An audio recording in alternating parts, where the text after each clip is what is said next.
Актерството и политиката обично не одат заедно, но кога се работи за еден од нашите најпознати актери и шоумени Тони Михайловски, ништо не е невозможно. Тони, добре дојде во студиото на Република. Игор, ти благодарам, добро ве најдов. Така, кажи ми прво, што те натера да ја прифатиш кандидатурата за градоначалник на Куманово? Па вака, морам да ти искоригирам, актерството и политиката одат заедно. Шварценегер, например, е доказ за тоа, така. Роналд Реган исто голем доказ за тоа. Клинт Иствуд исто голем доказ за тоа и ред други да не ги редам, така да мислам дека таа забрана е некако наметната како некој стереотип, можеби заради тоа што уметниците не би требало по некој непишано правило да се занимаваат со политика, затоа што тогаш уметноста губи. Што ме мотивираше да се кандидирам за градоначалник на Куманово? Победа. Ме мотивираше да се кандидирам тоа што го гледам својот град како 30 години пропаѓа, станува рушевина од еден индустријски гигант кој градеше низ светот, мајстори кои го дигаа светот, правеа мостови и што се не успева да се изгради себе си. Куманово од еден рок-н-рол град, од еден град на джез фестивали, некако стана турбофолк центар. Мислам дека му е нужна промена на Куманово и ме мотивираше тоа што си го сакам Куманово, што сум кумановец. Значи локал патриотизмот работи. Локал патриотизмот, па види, јас се уште немам сменето лична карта, 33 години овдека во Скопје, сега може ќе ме уапсат после ова, меѓутоа морам да кажам дека тој локал патриотизам, да, го гајам во себе. Едноставно ќе модифицирам една изрека: ти од Куманово можеш да си отидеш, меѓутоа Куманово од тебе не може да си отиде. Така. Колку тоа што не живееш во Куманово може да биде хендикеп или предност? Па јас живеам во Куманово, односно редовно се навраќам во Куманово. Моите спомени кои што ги имам од Куманово ме прават да живеам во Куманово. Улиците што ги знам, школото што сум го завршил таму и татко ми, мајка ми и брат ми кои се уште живеат во Куманово, така да на еден начин технички можеби не живеам, но на се поинаку што е езотерија на крајот на краиштата, имам впечаток дека како да не сум излегол од тој град. Така, кои се главните проблеми на кумановчани? Па главните проблеми на кумановчани се тоа што Куманово е претворено во една депонија, Куманово се гуши во сообраќаен метеж, значи инфраструктурата во Куманово е апсолутно на многу ниско ниво. Во Куманово нема доволно градинки за децата, Куманово е небезбеден град, Куманово е затроен град, не е чист град. Куманово е осиромашен град и за жал најголемиот вработувач на Куманово пред некое време прогласи стечај, тоа е Авганистан. Така да, многу големи проблеми. Има делови во Куманово каде што, верувале или не, се уште се гуши во кал до колена. Има делови во Куманово каде што нема вода, луѓето не може да се истушираат, да се измијат, да било што да направат, ручек, кафе. И тоа во 21. век навистина во Куманово не треба да му се случува. Огромни проблеми. Спомениците на културата, како што се Дом на пионери, кој што беше расадник на сите уметници, малтене во Куманово излегле од тој пионерски дом, сега е јавен тоалет. Хотел Кристал е место каде што се собираат наркомани, живеат бездомници луѓе, тоа е во самиот центар на градот. Едноставно градот од еден економски гигант, од еден убав, светол и безбеден град се претвори во една црна дупка полна со рушевини. Така, како планираш да ја водиш кампањата? Ќе се насочиш кон директни средби со граѓаните, ќе ги користиш социјалните мрежи? Апсолутно, да. Граѓаните се тие што треба да не гласаат и првенствено и основно е да направиш средба со граѓаните за да ги чуеш проблемите кои ги имаат.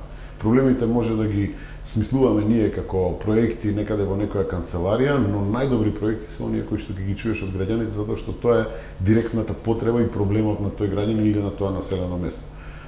Кампањата ќе биде позитивна, нема да се токсифицирам, нема да пуштам моторни стрели, нема да зборувам, да предвидувам, да кажувам црни сценарија, затоа што во Куманово и онака доволно е црно. Сакам да внесеме една светлина, на Куманово му треба промена, таму околу 30 на години не е променета власта, односно се една иста партија се кандидираат градоначалници и победуваат.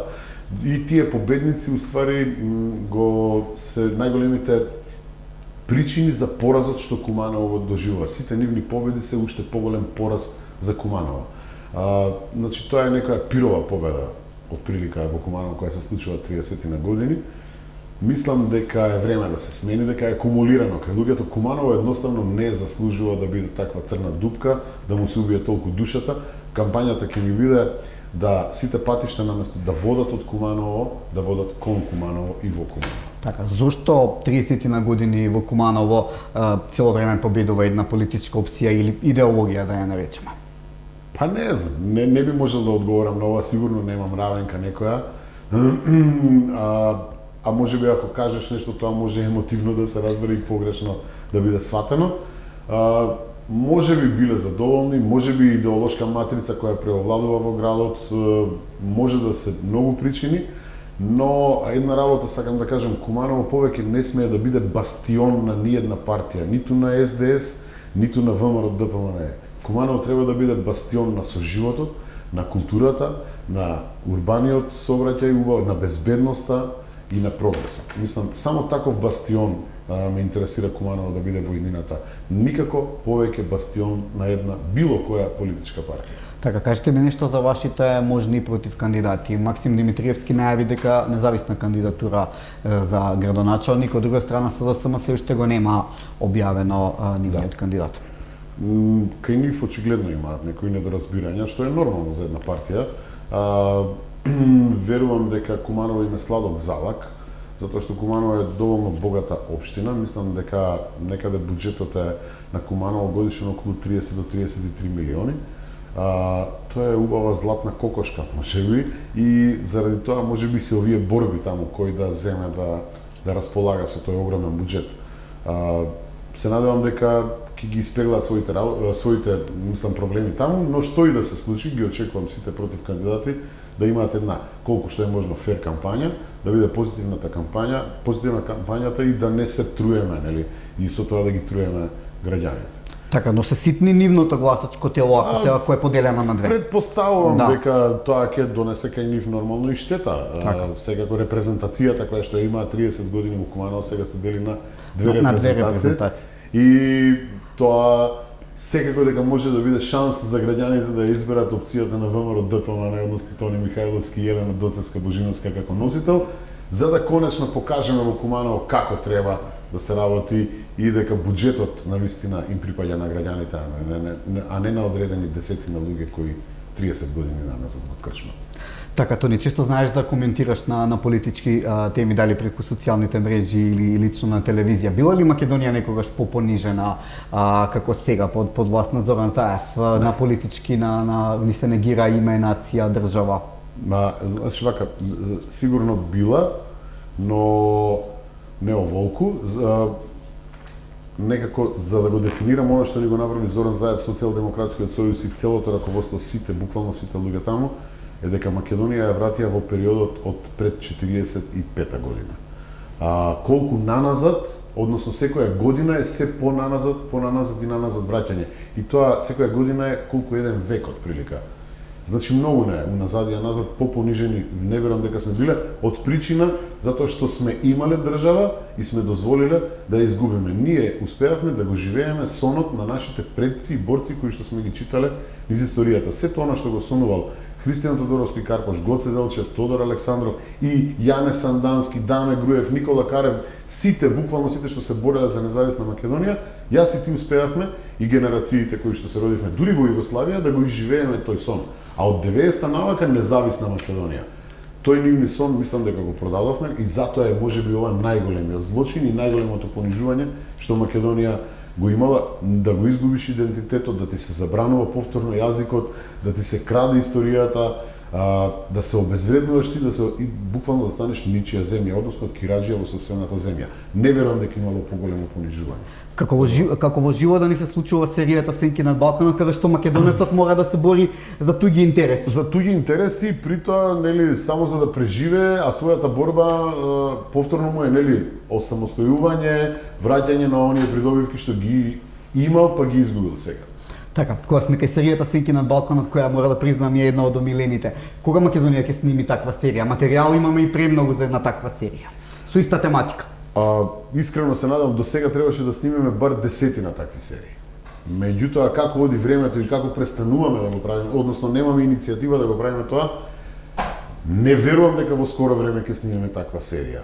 Посебно не со оваа власт, бидејќи оваа власт покажа дека културата воопшто не е битна. Она што сите мои колеги бесрамно го молчат денеска, а во едно време кога културата беше на еден повисок пиедестал, викаа дека живееме во културен мрак и под режим, сега бесрамно молчат под кошула, буквално онака да не ги именувам до крај.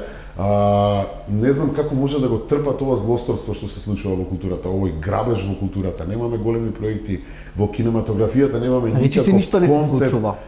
Серија, мислам, освен една-две, сега со една-две не можете да постигнете квалитет што ви треба. Треба најмалку 20 за да снимите, за да имате 3-4 квалитетни, а другите да бидат категории подоле. Пример треба да ни биде Србија. Што снимаат на големо. 44 серии снимија во минатата година. Има луѓе што немаат изгледано 44 серии. Така да, мислам, кога би се усмериле бар половина од она што они го прават, би биле успешни, но една работа што можам да гарантирам дека кога ВМРО ќе биде повторно дел од владата на Република Македонија, културата повторно ќе се издигне на еден пиедестал на кој што навистина заслужува да биде и беше претходно, па дури и повисоко од тоа. Бидејќи тој временски период на владењето на ВМРО и продукциите во културата на секаде во сите сегменти што се случува, СДС не може ни да го сонува, а не да го направи. Така, сега буквално никој не знае ни која е министерка за култура, И претходно имаше, редовно се менува, па заради тоа што имаше големи грабежи во буџетот на културата, им го смалуваа буџетот, па снема манифестации кои беа по 20-30 години, се појавија некои нови фестивали кои што не знам дали ќе потрајат, мистериозни проекти кои ги имаше само на хартија, кои воопшто не виделе светло на сцена или таква работа, нити па некој од публиката ги видел. Па се забрани серија, воопшто и не снимена се забрани серијата Македонија која требаше да ја промовира. Македонија низ минато тој сега. Така, тие пари се преусмерени. Мислам, види, големи лопужи се инсталирани таму каде што не треба да бидат инсталирани, погрешни луѓе на вистински места, но правдата ќе ги стигне сите, се надевам. А ова што ги осиромашуваат нашите гледачи, нашите деца со добри квалитетни филмови, кажува еден податок што пред 2 години Игор се сними првиот детски македонски игран филм. Првиот. Ние во Македонија немаме ремейк. Чи нам играше ти? Така. Да, Стела се вика во продукција на Dream Factory под режија на Стојан Вујчич. Прв е тој. Каков и да е филмот, тој е прв. Не можеш ни да го критикуваш, можеш само да го фалиш. Штета е што до сега не се снимиле бар 20 или 30 такви филмови за деца. Така, кажи ми Тони, доколку бидеш избран за градоначалник, е трпи и актерската кариера? Па види, што се однесува до мене, јас актерството си го сакам, 16 години бев невработен, имаше периоди кога и по 3 години не ме викаа на сцена заради моите политички убедувања, и едните и другите. Тога и моите и овие другите.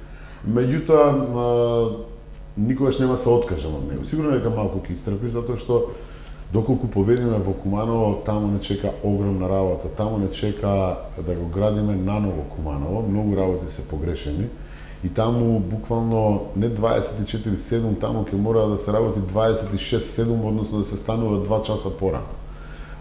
Доколку угравам некој момент и доколку завршам убава работа таму како градоначалник, сигурно дека ќе си дозволам некаде да си дадам одишка и да прифатам некој проект што мене би ми било. Така, познам си по филмовите и сериите во Србија. Само таму, Игор, овдека ретко. Така, има најава некој нов проект таму? Да, има најави, имаше најави, тие ни се сега на стендбај ставени, има 2 проекта што во септември треба да ми излезат. Тоа е Црна свадба серија и серија Авионџи. Едната е мистерија, а другата е комедија, ситком од по 25 минути. И двете мислам дека ќе поминат супер во Србија и ги очекувам во септември да имаме премиера, а во октомври да славиме победа. Така, и да те видиме во некој добар филм како Балкан Кан. Дај Боже, и да, тоа види, апсолутно Балкан Кан, јас се надевам... И онаа легендарна сцена. Апсолутно, јас се надевам дека оваа држава ќе се опамети и ќе им даде и на оние квалитетни режисери кои во моментов не снимаат, можеби само заради тоа што соработувале со режимот на ВМРО ДПМН и учествувале во создавањето на културниот мрак во кој што живеевме. Се надевам дека ќе им дадат шанса на Столе Попов, на Дарко, на ред други режисери кои што наистина заслужуваат да се запишат во листата на овие, не знам, само привилегирани неколкумина кои прават филмови. Тони, ти благодарам за интервјуто и многу среќа во изборната кампања. Ти благодарам на поканата, со среќа, нека ни е на сите.